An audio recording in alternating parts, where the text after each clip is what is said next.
부딪히는 검과 검 사이에 불꽃이 튀고 허공을 가르는 창 끝에서 무사히 기백이 치솟는다.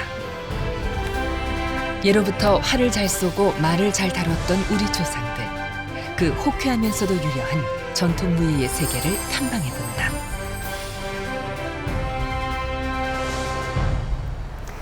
안녕하십니까, 김민지입니다. 우리는 조선을 문의 나라라고 하죠. 무인보다는 문인을 더 중시했던 경향이 있던 나라라고 생각합니다. 하지만 정말 그럴까요?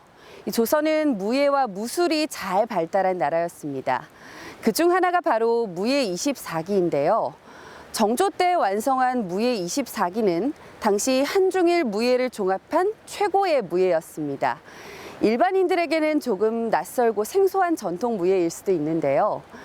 우리는 이번 주와 다음 주 2주에 걸쳐서 우리나라 전통 무예에 대해서 알아보려고 합니다. 오늘은 먼저 무예 24기에 대해서 살펴볼 텐데요. 오늘 조금 역동적인 상황이 펼쳐질 것 같습니다. 함께 가시죠. 인류의 역사는 전쟁의 역사였다. 우리 조상들 역시 수많은 전쟁을 겪었다. 이때 전쟁의 승패는 잘 훈련된 무인과 그들의 전투 기술에 달려 있었다.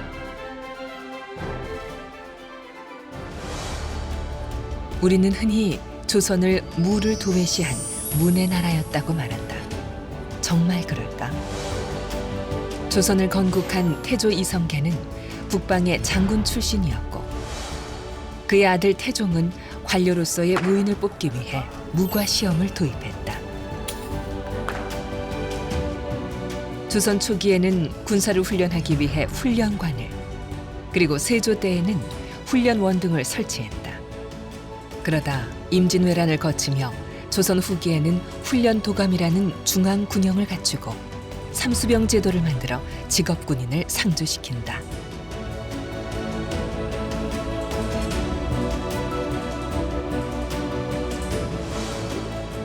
이후 정조는 조선 최고의 정예 부대인 장용령을 창설했다.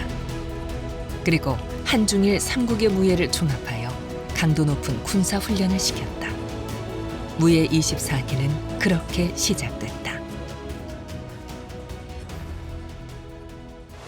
네, 오늘도 역시 저희와 함께 하시면서 이 무예 24기에 대해서 설명해 주실 전문가 한 분을 모셨습니다. 국내에서는 유일하게 무예사로 박사학위를 받으신 분이죠. 한국전통무예연구소의 최영국 소장님이십니다. 소장님 안녕하세요. 안녕하세요.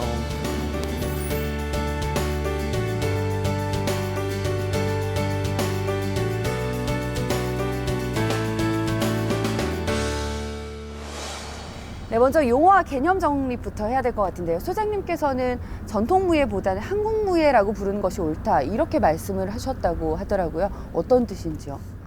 일단은 전통에 대한 모호성입니다.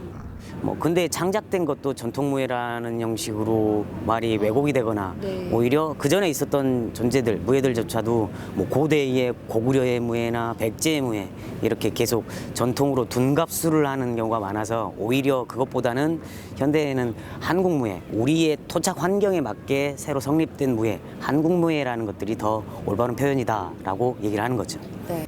그렇다면 이 최영국 소장님과 함께 이 한국무예에 대해서 알아보러 가보겠습니다. 함께 가시죠.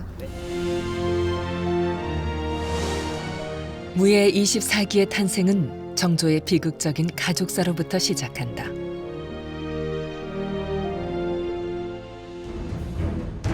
열한 살 어린 나이에 목격한 부친 사도세자의 죽음. 하지만 그 울분을 속으로 사겨야만 했던 정조는 즉위 후 자신이 사도세자의 아들이라는 것을 천명한다. 엄격히 시행하고 상벌을 공정하게 내리도록 하라. 정조와 척신들 사이에는 눈에 보이지 않는 힘겨루기가 시작되었고 급기야 정조 암살 시도까지 벌어진다. 정조는 자신만의 강력한 특수부대 창설의 필요성을 절감한다. 그렇다면 이 정조가 장용령을 만들고 이 장용령이 24기를 훈련하게 된 배경, 그리고 또 그것이 해체된 배경에 대해서도 간단히 설명 부탁드리겠습니다. 일단은 정조대의 가장 큰 문제로 등장했었던 게 조선 후기 같은 경우는 5군영이라고 해서 새로운 군영이 만들어집니다. 그런데 그 오군영이 이 가병적 성격, 다시 말해서 집권층인 노론 세력에 의해서 좌지우지 되는 상황이었습니다. 그래서 정조가 직접 군사를 부리려고 했을 때도 상당한 한계점이 노출돼 있었습니다. 그것 때문에 정조의 수기군사인 장룡위부터 장룡청, 그다음에 장룡영으로 발전하는 하나의 단독 군영을 발전시킨 거죠. 그리고 서울에는 장룡영 내영을 두고 이곳 수원 화성에는 장룡 외영을 둬서 군사력을 도성과 화성을 중심으로 새로운 형태로 이 도성을 방위하는 시스템을 구축하게 된 거죠. 정조가 아버지 사도세자의 능을 참배하기 위해 행차할 때마다 친위 군대인 장용영이 늘 옆에 함께했다. 정조 스스로도 황금 각주를 입고 능행길을 밀었다. 그만큼 장용영의 사기는 높을 수밖에 없었다.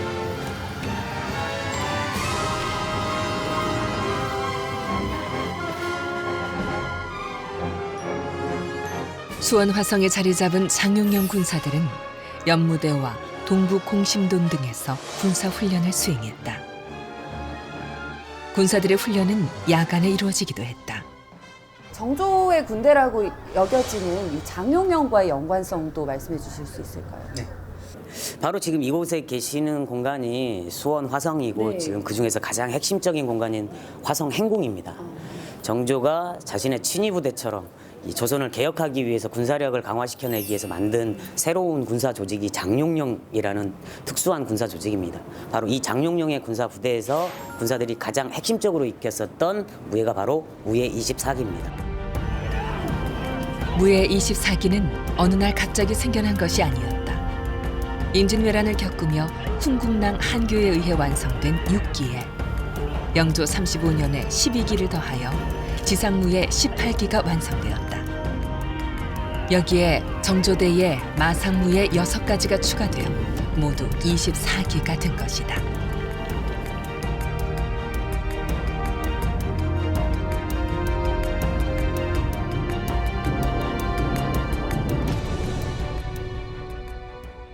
대표적으로 조선의 군사들이 익혔었던 군사무예고요.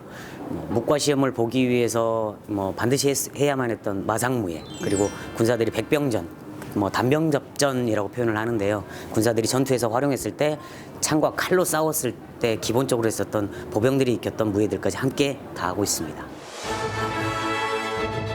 이때 정조는 군사들이 실제 훈련에 참조할 수 있도록 무예 24기 동작을 체계적으로 정리한 한 권의 무예서를 완성한다.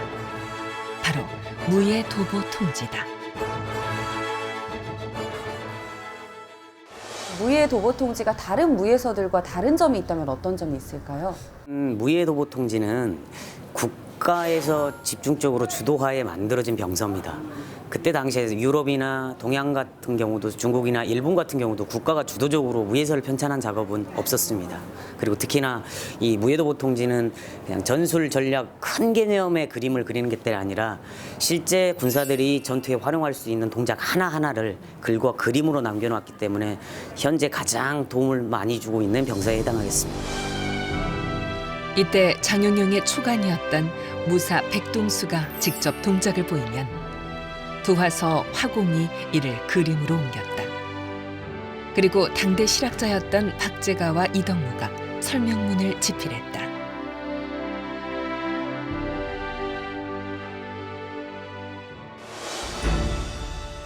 무예 도보 통지는 한중일 삼국의 무예를 총망라한 무예서의 걸작. 문의나라 조선에서 아시아 최고의 무예서가 탄생한 것이다.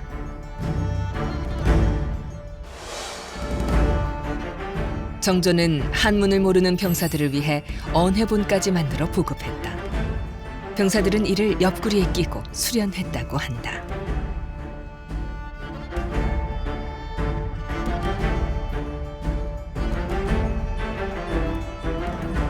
무예 24기는 총 1026개의 동작과 무기를 갖추고 있어 권법이나 건법 등의 다양한 변화를 줄 수 있다.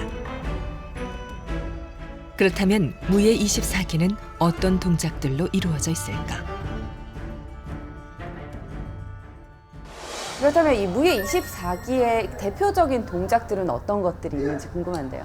무예 24기는 18가지의 보병들이 익혔었던 무예, 그리고 말을 타고 익히는 기병들이 익혔었던 마상무예 6가지로 구성되어 있습니다.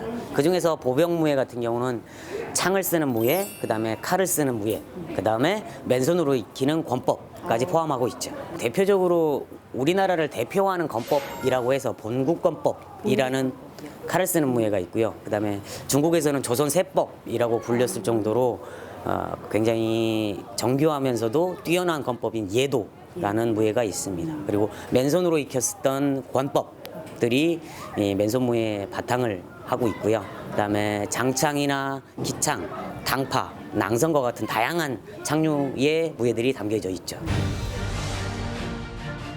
이제 무예 24기의 주요 동작들을 살펴보자.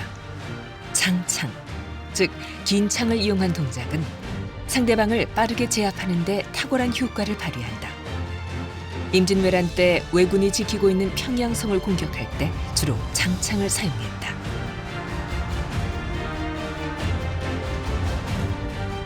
삼지창이란 이름으로 잘 알려진 당파는 평지에서 창을 든 상대와 대적할 때 유리한 자세다. 특히 당파에는 기병을 제압하는 기법이 많이 포함되어 있다. 긴 대나무에 가지를 세우고 그 사이에 철심을 붙여 사용한 낭선. 얼핏 보면 대나무로 무슨 힘을 발휘할 수 있을까 싶다. 하지만 낭선은 적의 접근을 막는 데 효과적으로 사용한 무기. 이때 철심 부분에 독을 묻혀 상대를 제압했다고 한다. 방패와 요도, 그리고 표창을 사용하는 무예를 등패라 한다. 처음엔 방패의 재료로 등나무를 사용했지만 조선 초기에는 나무판에 쇠가죽을 붙여 사용하기도 했다. 이는 주총과 화살까지 막아낼 수 있을 만큼 성능이 뛰어났다고 한다.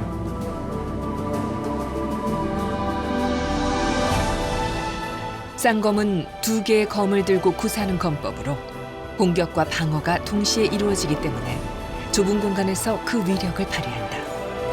2개의 검이 조화를 이뤄 움직이는 이 매력적인 검법은 조선시대에는 기생들의 검무로 변형되기도 했다.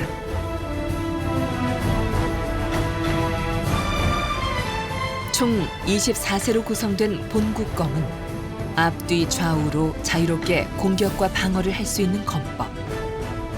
신라화랑 황창이 창안했으며 조선시대 금군도 이를 수련했다. 월도는 동선이 크고 위력이 있어 파괴적인 검법. 특히 외검을 제압하는 데 가장 효과적이었다고 한다. 여러 회전법과 연결된 자세가 매우 독특하다.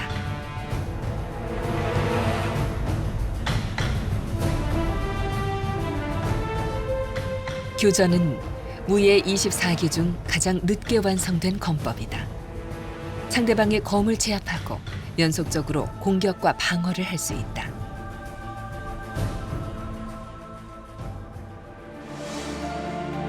그 밖에도 무예 24기에는 다양한 동작들이 있다.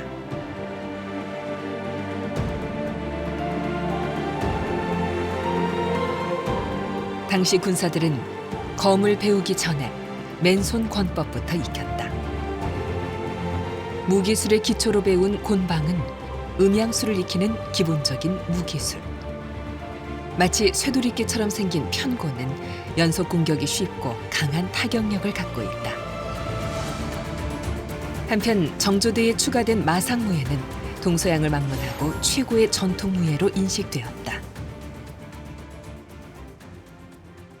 정조시대 같은 경우는 대청 전략, 다시 말해서 청나라를 방어하는 형태의 전술이 편제가 짜져 있었고요. 그다음에 내란 중심들, 다시 말해서 국가 안에서 방위 체제 안에서 이 내란이 발생했을 때 가장 효과적으로 진압했었던 부대가 기병이었기 때문에 기병력 강화에 의미를 두고 무예도부 통제에 마상무예 6가지를 추가시킨 거죠. 우리나라에서 마상무예의 기원을 거슬러 올라가면 고구려 시대에 닿는다. 고구려 고분벽화에 기사, 즉 말을 타고 활을 쏘는 그림이 등장하는 데서도 알 수 있다. 고구려와 부여 등에서는 김하전 중심의 군대에서 반드시 마상무예를 훈련했다. 또한 동국통감 고려기에 따르면 고려시대에는 마별초라는 특수 기병부대가 있었다. 우리나라 같은 경우는 대표적으로 대륙과 반도가 교차되어 있는 공간입니다. 그래서 고구려 때부터, 이전 때, 고조선 때부터 기병이라는 병종을 활용을 했었고요. 특히나 고구려의 철갑기병, 그다음에 고구려의 신기군이라고 있었던 특수기병대, 그다음에 조선의 다양한 기병대들이 존재를 했었죠. 조선의 기병대는 전시에 선봉에 서서 적을 제압했다. 임진왜란 당시 신립장군은 수천 명의 기병을 주둔시켜 일본군을 물리치려고 했다. 하지만 일본 군대의 조총포 사격 앞에 조선군은 맥없이 전멸하고 말았다.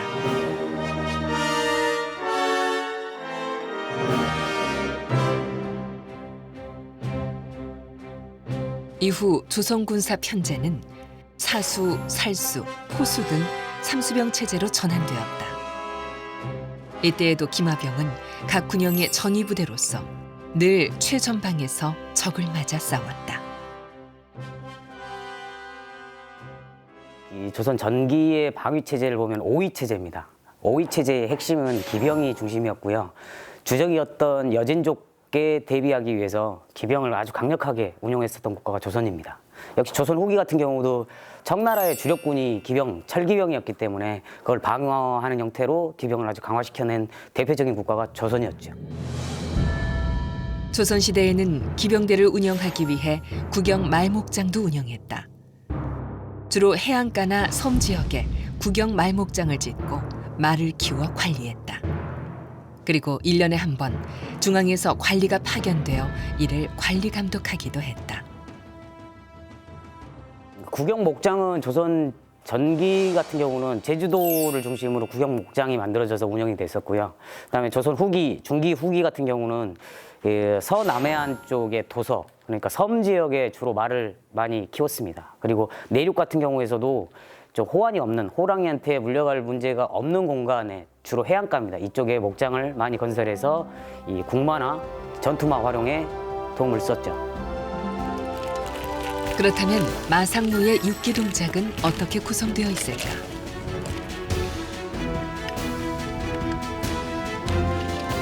먼저 말을 타면서 활을 쏘는 기사 동작은 마상무예의 꽃이라 할 수 있다. 우리 민족은 오래전부터 능수능란하게 활을 쏘았고 그 실력은 달리는 말위라고 해서 다르지 않았다. 마상환도는 짧은 칼을 이용해 적의 등 뒤를 공격하는 방법. 구보로 달리다가 적이 나타나면 이 방법으로 공격했다. 마상월도는 크고 무거워 자세를 활짝 펼치면 그 모습이 무척 웅장해 보인다. 마상기창은 조선시대 무과시험의 주요 과목으로 조선 건국 초기 북방 오랑캐를 방어하고 공격하기 위해 연마했다.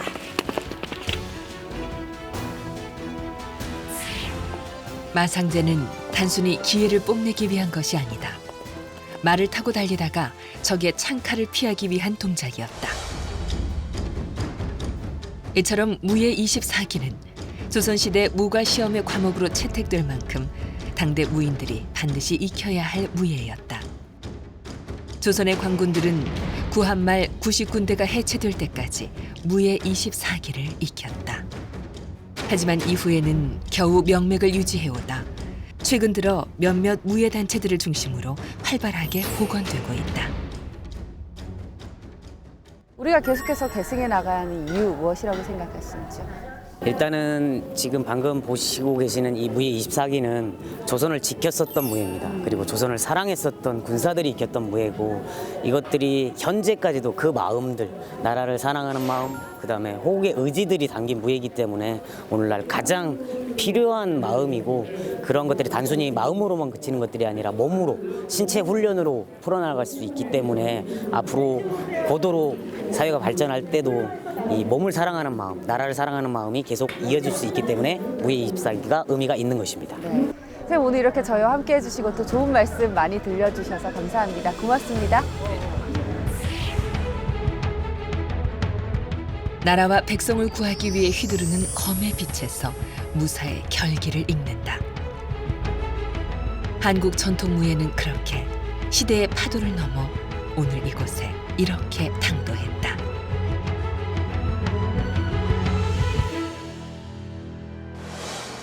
우리는 예로부터 수많은 침략과 전쟁을 겪어왔습니다. 그럴 때마다 목숨을 바쳐 이 나라와 백성을 구했던 건 바로 무인들이었는데요. 그러나 우리는 역사 속에서 무인보다는 문인의 가치를 더 높게 평가하는 경향이 있었습니다. 이제는 저평가됐던 무인과 무예의 가치를 재평가해야 할 시간이 아닌가 싶습니다. 현장 탐방 길이의 우리 역사, 다음 시간에는 더욱더 의미 있는 역사의 현장에서 만나 뵙겠습니다. 감사합니다.